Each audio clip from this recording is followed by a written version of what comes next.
pitch. Swing and a miss. Struck him out. The Philadelphia Phillies are 2008 World Champions of Baseball. Brad Lynch does it again and stays perfect for the 2008 season. 48 for 48 in save opportunities, and let the city celebrate. Aloha and hello out there, everybody. What's going on? This is Miho from the Too Close to Call podcast series, joined as always with my co-host Pag, and this is the Phillies Phanatics podcast, where all of a sudden, after the Braves win 6 in a row and the Phils drop a couple, we're talking about the second place Philadelphia Phillies. First time all year. I think so, right? They started with the sweep, like that. And so, man, it's just holy shit. June 13th, you look down, and we're a game back. Yeah, like you said, it's June 13th, so there's no cause for concern, but, man, there's so many games to play, but I guess every game matters, so this big stretch coming up here is going to matter, but let's dive into that Diamondbacks series we just watched.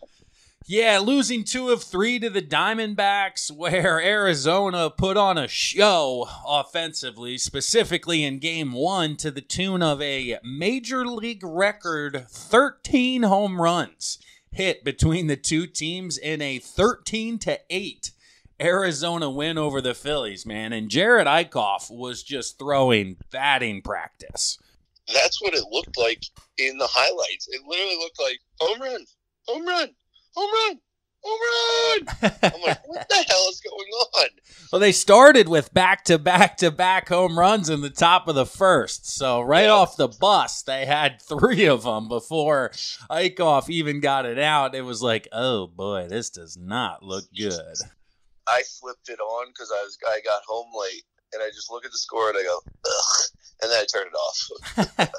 I was just like, good God. Yeah, the score was 13-8, and it really wasn't that close. It was more like at one point, I think it was 11-3, and that's where it was kind of like, okay, moving on. But Ranger Suarez, I think, making his 2019 debut, going 4 innings, giving up 4 runs, and that was kind of what we got last year out of Ranger Suarez. So I don't know, man. He seems to be one of those guys that may be flirting with that 4A ball type level where they do well in the minors, but when they come up to the big leagues, they get hit around a little bit. But he wasn't the only one, and he was just trying to eat innings at that point. So, maybe there's a little bit to that, but 7 runs for Eickoff, 4 for Suarez, and 2 for Austin Davis. Nobody wanted to get outs on that day. How long did this game last? It had to be forever. Oh, well, first of all, dude, it had a 45-minute to an hour rain delay. And then it was 13-8. This game ended at like midnight Monday night. It was miserable. So Eickoff got dry humped, but it didn't work in his favor. No, I don't think so.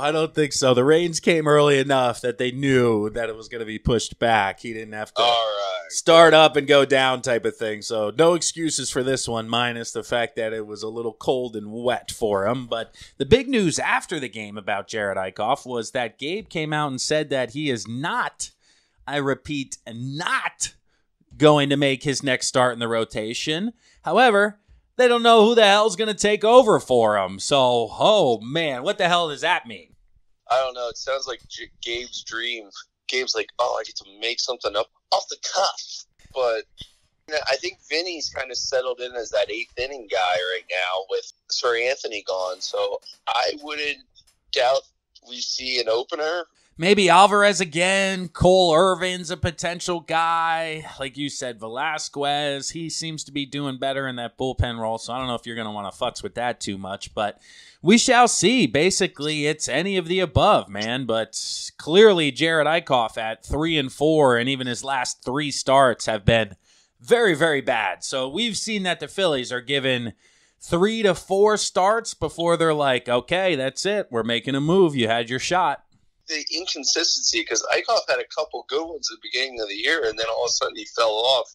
And now we're seeing the good ones out of Pivetta. It's just like, as a Phillies fan, you're thinking like, okay, when is Pavetta's downslide coming and Eickoff comes back in?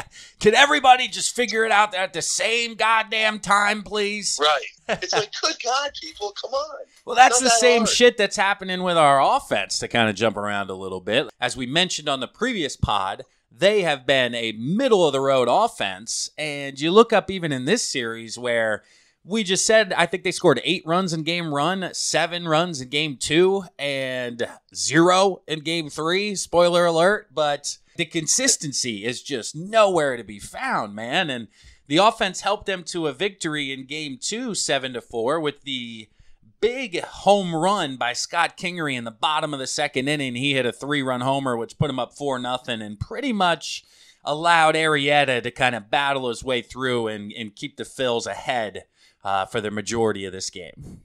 Yeah, man, Scotty Jetpacks, he's starting to work his way into being an everyday player, and you love to see it because Franco is just miserable out there. But Kingery, let me ask you this.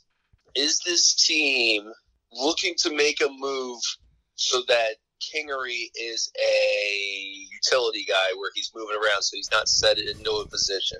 I think so, but not specifically an everyday center fielder, because unfortunately the market, it's just not there. Like, there are not huge upgrades out there to be had for reasonable price tags, so to speak. And everybody who's kind of a filler, the big name you're hearing is Adam Jones, who was on the Orioles last year. They talked about, well, now he's in Arizona, so you just got to first look at him this weekend. But he's playing a solid right field, used to play center field until he lost a step or two, but, you know, has the 10 years of experience there and can fill in from time to time. So I think they're looking more so as kind of just, there's not that stud they're going to go get. And the Phillies not pulling the trigger on Kimbrel and or Keuchel makes it clear that they're not looking to go over that luxury tax this year. They're not looking to pay that money, because in the future, they're definitely going to. And I think the Phillies are looking at it the right way here, where you got to look at this as a window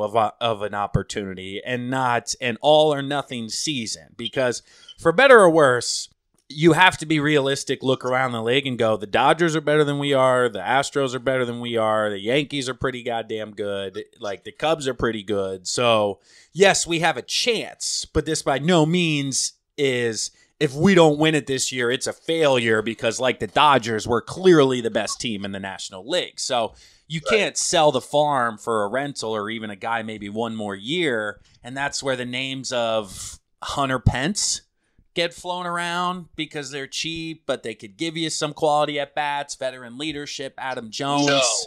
Kevin Pillar is a name I've heard out there, but he's not hitting great. So it's just that huge splash upgrade just isn't out there right now. And that's kind of frustrating, to where it's like, dudes, you just got to get healthy. Come on. First off, I do not want Hunter Pence. I hate that guy. He's been great this year, man. How can you hate that guy? All he does is play hard. Yeah, and he sucked for the Phillies. Are you sure about that, or did the Phillies suck with Hunter Pence? Well, that's a good question. Little flip around there. That was a good one. That's what I'm saying. I'm not sure Hunter Pence sucked. I know the Phillies sucked when they had Hunter Pence. They were supposed to be really good. Let's see. Anyway. Hey, Hunter Pence hit 289 for the Phils in 155 games, man. There we go. That's not terrible. 27 home runs. He was just so awkward and weird. His stance was so weird. And it's a comeback story, man, because since 2014, he hasn't played nearly a full season and kind of bounced around. But this year, I guess he's healthy and he's doing well. And he's actually in Texas. Look at that. Wow. He's with the Rangers. So a Mike Minor, Hunter Pence combo. But that's going to cost a shit ton of prospects. So I don't know if I'm making that deal. And we'll wrap up the Diamondbacks series here, as we've touched on.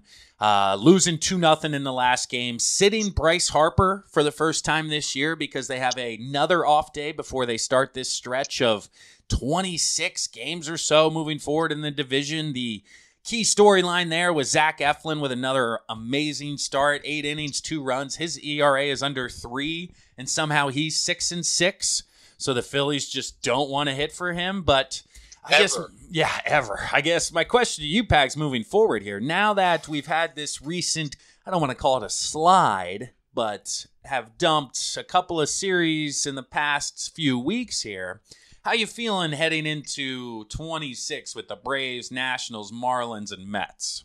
I'm excited for it for sure because it's meaningful baseball every game from here on out. And if we get, say, 15 of these, we're setting ourselves up for before the All-Star break. Yeah, there's a chance here for the Phils, and I'm assuming a lot of the other divisional guys are playing each other here when they're not playing the Phillies. Dude, I'm pretty sure everybody's playing divisional rounds. Right, everybody's just in their divisions, and I'm cool with that. Everybody's in the division. Oh, no, I lied. Just a couple. But as I'm looking at the standings, what I was kind of getting at is you have the Mets and Nationals, 1 in 5 games under 500, but kind of around there with the Nationals playing a little bit better recently. And over the course of these next 20 games, if there were 1 or 2 teams, whether it's the Braves and Phillies or just the Braves or just the Phillies, but you could bury some of these squads here over the next 3 weeks, as well as if you're looking at this going, okay, Marlins, Nationals, Mets, 3 out of the 4 teams we're playing over the next month are all under 500. We got to win a lot of these games. And let's dive through it quickly here just to kind of give our listeners a little sneak peek on what you think. You said 15. I'm going to test you on that as we go. But we start with 3 games in Atlanta. 2 out of 3 with those. Is that the goal? That's the goal. I'm leaning more towards 1 out of 3. So 1 and 2, and then they got 4 at the Nationals. 3 and 1. Oh, back in it for Pags. So that puts them at 4 and 3 so far, and then 3 with the Marlins. 3 and 0. Oh, baby, and that's 7 and 3, I think it is, through those 10 games for Pags. That'd be good. I'd give them 6 and 4. You know, if you go 2 and 1, 2 and 1, 3 and 1, that's 7 and 3. So 2 and 2, 6 and 4, solid. Let's see. Then we get 4 with the Mets at home, and then 3 with the Marlins, 3 with the Braves. So what do you think about those 10? 2-2 Mets, 2-1 Marlins, 2-1 Fit the Braves. So 6 and 4, that puts you at 13 and 7. And we wrap up with 3 more with the Mets and 3 more with the Nationals. 2 and 1, baby. 15 and 8. 2 and 1, let's go. Right there he is. Right on. Oh, man, you got 3 more games, it looks like. You missed it there. So we got 26 games. 26 here. 17 and 9, 16 and 10. I'll take that. Yeah, for sure. 16 and 10. If you're going that over the course of the next month, that puts you at 54 and 40. That's pretty dang gum good, and that's, I'm sure, right around the All-Star break. The All-Star break's probably in there somewhere. By the end of this stretch, man, it's going to be the All-Star break, and we're either going to be in first place or a couple of games back if Atlanta continues strong here. We're either going to be really happy or a little nervous. Yeah, the Braves are kind of doing what we thought they'd do. It's one of those where even looking at their standings here, you got to remember they lost the first 3 games. So take -3 off of that, and they're 13 games over 500 for the rest of the way. And the Phillies, if you take away the 3 against them, are not. So since that opening series, man, we're a game back. Imagine if they, only took 1 out of 2, we'd be 3 or 4 games behind them right now. So huge baseball to be played this weekend in Atlanta because you got to get at least 2 out of 3, which gets you tied after the series. So yeah, you don't want to lose this one and kind of go further back, and all of a sudden the alarms get a little bit louder on the health and the needs and are we any good and what the hell's going on. So we're starting to get into a little bit of a danger zone here, but good baseball over the next 2 weeks will shut that up right away. It's exciting, and hopefully the pitching can kind of right itself, and I hope we don't wait till July 31st for the trade deadline. I hope we go out and get somebody soon and get ourselves some wins and go 16-10 or 17-9. Let's go. Let's go. We'll circle back as we're going through all this to see how close Pags was in his predictions here. But as always, guys, we appreciate you listening. That is the Phillies Phanatics podcast. Unfortunately, after the Phillies dump a series to the Diamondbacks, The pitching staff remains home run happy as they've given up the most home runs in the majors, and they're actually on a record-setting pace for the entire 162 if they kept this up. So got to keep the ball in the yard here in the divisional games. A solid 3 games with the Braves coming up this weekend, and we will talk with you guys about it on Monday or Sunday, depending on what the hell's going on out there. Go Phils. We'll talk to you guys soon. Later. Peace. The 0-2 pitch, swing and a miss, struck him out. The Philadelphia Phillies are 2008 World Champions of Baseball. Brad Lynch does it again and stays perfect for the 2008 season. 48 for 48 in save opportunities, and let the city celebrate.